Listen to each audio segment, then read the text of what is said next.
व्यासांनी ही रचना करताना मी म्हटलं ना की मनुष्यपणाच्या कक्षा किती रुंदावू शकतात हे व्यासांनी दाखवलंय. आणि किती कॅरेक्टर्समध्ये तुम्हाला डायव्हर्सिटी दिसेल. मुळात ना ते तथाकथित सगळ्या पठडीला छेदच देतात स्वतःच्या जन्मापासून, की राजघराण्याची कथा आहे, कुणीच नीट राजा राणीचा मुलगा नाही. व्यास स्वतः कोळी नसलेल्या स्त्रीचा मुलगा, परत वडील त्याचे ऋषी, राजा नाही. पांडव कौरवांच्या बाबतीत जन्माच्या बाबतीत कॉम्प्लिकेशन्सच आहेत. वासुदेव कृष्णाच्या बाबतीत आहेच आहेत. कर्णाची एक कथा येते. व्यासांनी राजघराण्याची कथा जरी युद्धकथा मध्ये घेऊन जरी रचली तरी त्यांनी प्रत्येक वेळेला हेच सांगितलंय की तुम्ही जन्मापेक्षा तुमच्या कर्मानेच सिद्ध होता.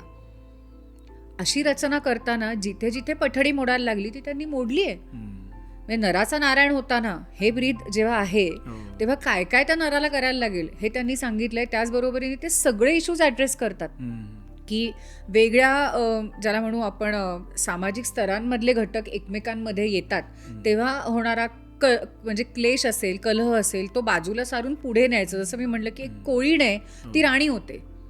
शकुंतलेच्या बाबतीतली एक वेगळी कथा येते. ते उपाख्यानांमध्ये पण खूप सांगतात. अतिशय हालअपेष्टा लोकांना होत असताना पण लोक कसा आपला मार्ग नीट पुढे साधत जातात अशांसाठी खूप उपाख्यानं देतात. मग नल दमयंती असेल, सावित्रीची कथा महाभारतात पहिल्यांदा येते. किती कथा येतात. हे सगळं करत असताना उपासनेची जोड असावी म्हणून स्तोत्र येतात. सहस्त्रनामही महाभारताने दिलेत. विष्णू सहस्त्रनाम महाभारतात येतं. त्यामुळे हे सगळं सांगत असताना एक असा विषय ते ॲड्रेस करतात की जो आधी पुरुष आहे त्याला स्त्री व्हावंसं वाटलं. जेंडरबद्दल इतकी कथा अशी शिखंडी बद्दलची ही सुद्धा महाभारतात नाही असं नाही. आणि म्हणून ते व्यासोच्छिष्टम जगत सर्व म्हटलं जातं की अशी कुठली घटना किंवा प्रसंगच नाही की ज्याला व्यासांचा स्पर्शच झालेला नाही.